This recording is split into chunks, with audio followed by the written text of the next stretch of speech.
Hello दोस्तों, कैसे हो आप लोग। स्वागत है आपका इस नई वीडियो में।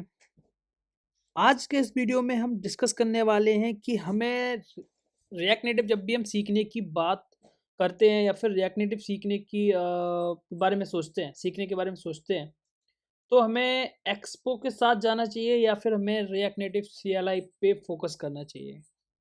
आखिरकार हमें इन दोनों में से कौन सी चूज करनी चाहिए, कौन सी सिचुएशंस ऐसी होती हैं जिस सिचुएशन में हमें एक्सपो गो के साथ जाना चाहिए, या फिर ऐसी कौन-सी रिक्वायरमेंट है, ऐसी कौन से टूल्स हमें ज़रूरी हैं जिन पे हमें काम करना पड़ेगा और वो हमारे सिस्टम में चलें? ऐसी कौन-सी चीज़ें हैं, जो हमारे पास अगर हैं तो हम रिएक्ट नेटिव CLI के साथ जा सकते हैं? ये सारी चीज़ें हम डिस्कस करने वाले हैं इस वीडियो में, क्योंकि बहुत सारे लोग जब मैं ट्यूटोरियल डालता हूँ, जब मैं वीडियो डालता हूँ, किसी भी एक टॉपिक पे जब मैं वीडियो डालता हूँ, इम्प्लीमेंट करता हूँ चीज़ों को, तो बहुत सारे लोगों के कमेंट आते हैं कि भई ये मेरे एक्सपो में नहीं हो रहा है। या फिर मेरे पास मेरे सिस्टम में सेटअप नहीं हो पा रहा है, या मैं इस तरीके का एमुलेटर नहीं चला पा रहा हूँ, या बहुत सारी चीज़ें ऐसी इश्यू आते हैं जो रिगार्डिंग द सिस्टम रिक्वायरमेंट्स होती हैं। कौन-कौन सी चीज़ें हमें रिएक्ट नेटिव के साथ चाहिए होती हैं चलाने के लिए रिएक्ट नेटिव। तो उस केस में क्या होता है ना कि हम समझ नहीं पाते कि हमें एक्सपो के साथ जाना चाहिए या फिर CLI के साथ। तो इन दोनों के बीच में हम डिफरेंस समझेंगे इस वीडियो के अंदर, तो वीडियो को पूरा देखना, स्किप मत करना। छोटा-सा वीडियो होगा, ज़्यादा दिमाग नहीं खाऊँगा, ठीक है? और अगर वीडियो अच्छा लगे, हेल्पफुल लगे, तो लाइक ज़रूर करना, क्योंकि आपका एक लाइक मेरे लिए मोटिवेशन का काम करता है ना? तो स्टार्ट करते हैं।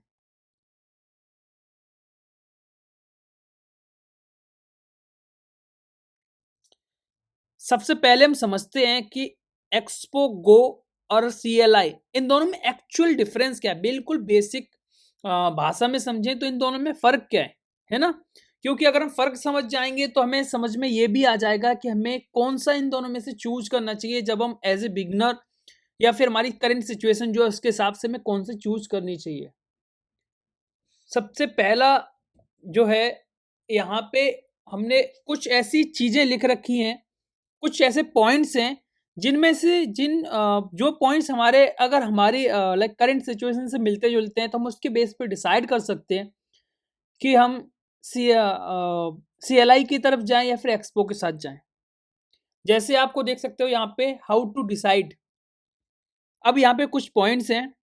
पहला पॉइंट, आप बिगिनर हो या फिर एक्सपीरियंस्ड हो, मोबाइल डेवलपमेंट जो फील्ड है हमारा, ये काफ़ी बड़ा फील्ड है। हम जब भी स्टार्ट करते हैं मोबाइल डेवलपमेंट, तो हम नेटिव से स्टार्ट करते हैं, एंड्रॉयड या फिर iOS जो भी हमें चूज़ करना, और उसमें से कोई भी एक चूज़ करते हैं। बहुत सारे लोग दोनों पे भी काम करते हैं, है ना? बट हम करंट सिचुएशन में कौन से में हम बिगिनर हैं या फिर एक्सपीरियंस्ड हैं, ये पॉइंट मैटर करता है, इसलिए मैंने यहाँ पे इसे मेंशन किया है।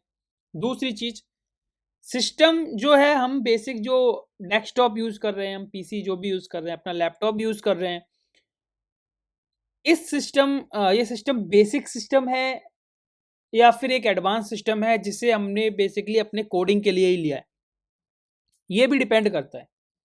अगर हम सिस्टम को बेसिक सिस्टम बोलते हैं, जैसे मान लो 4 जीबी या 6 जीबी रैम है, नॉर्मल सिस्टम है ना? ज़्यादा नया नहीं है, कोडिंग के लिए नहीं बना है, एक बेसिक सिस्टम है, और उसके अंदर मान लो हम एंड्रॉयड स्टूडियो चलाने वाले हैं, VS कोड चलाने वाले हैं, है ना? और अगर हम मैकबुक की बात करें तो यार मैकबुक तो ठीक होता है, बट मैकबुक के अलावा अगर हम विंडोज़ की बात करते हैं तो बहुत तरीके के सिस्टम आते हैं। तो उस केस में हमें डिसाइड करना पड़ता है कि ये सिस्टम जो है हमारा, इसके रिक्वायरमेंट जो स्पेसिफिकेशंस हैं सिस्टम की, वो हमारे रिएक्ट नेटिव डेवलपमेंट के लिए हैं भी या नहीं, है ना? दूसरी चीज़, टेस्टिंग डिवाइसेस। अगर हम विंडोज़ में काम कर रहे हैं तो हमें एंड्रॉयड की डिवाइस चाहिए होगी, अगर मैं रियल डिवाइस पे अपना ऐप चला के देखना है। अगर हमारे मैकबुक पे हम काम कर रहे हैं और इन केस हमें iOS पे भी चला के देखना है रियल डिवाइस में, तो हमारे पास आईफ़ोन है या नहीं?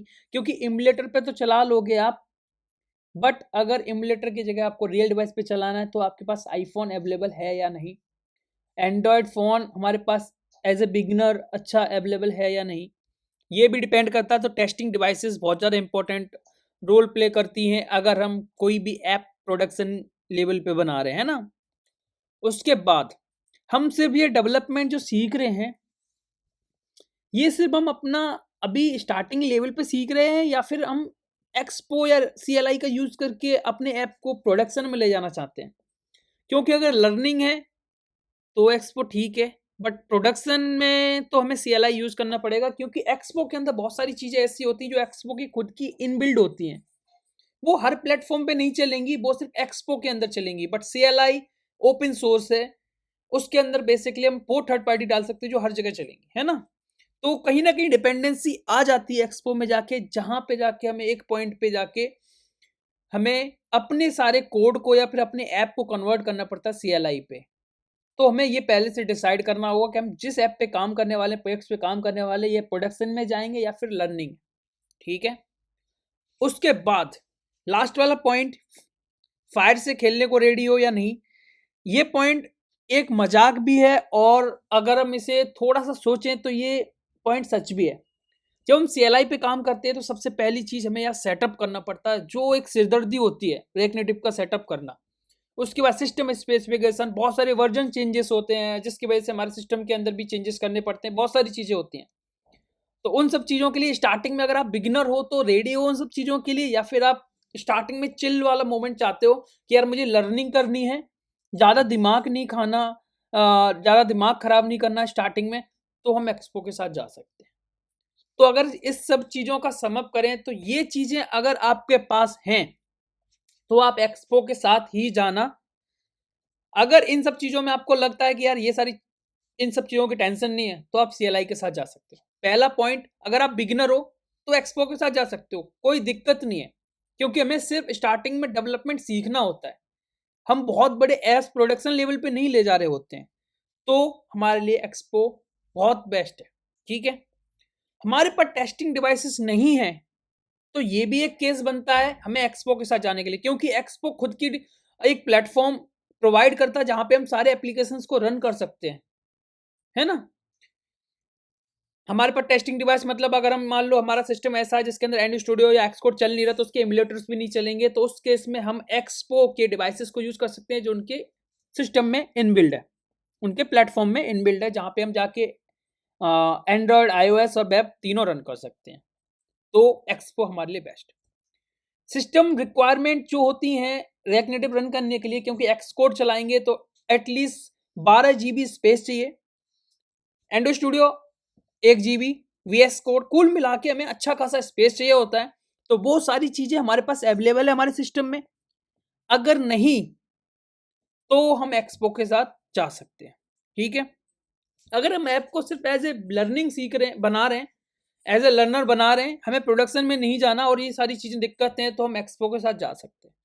तो ये सारी चीजें हैं एक्सपो के साथ जाने के लिए। अगर आपको लगता है बिगिनर नहीं हो, आप मोबाइल डेवलपमेंट में ऑलरेडी काम कर चुके हो, रिएक्ट नेटिव CLI पे जाओ। टेस्टिंग डिवाइसेस हैं आपके पास, सिस्टम भी अच्छा है, ऐप को प्रोडक्शन लेवल में भी ले जाना है, तो भाई सीधा सा फंडा है, CLI के साथ ही जाओ, ठीक है। अदरवाइज आपको पूरी मेहनत करने के बाद एक एक्सपीरियंस लेवल का ऐप बनाओगे और लास्ट में जाकर आपको CLI में कन्वर्ट करना पड़ेगा, जो आपके लिए बहुत पेनफुल होगा।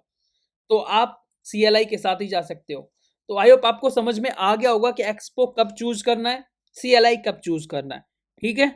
तो बस इतना ही। अगर वीडियो अच्छा लगा है तो लाइक करो, चैनल को सब्सक्राइब करो। मिलते हैं नेक्स्ट वीडियो में, तब तक के लिए बाय।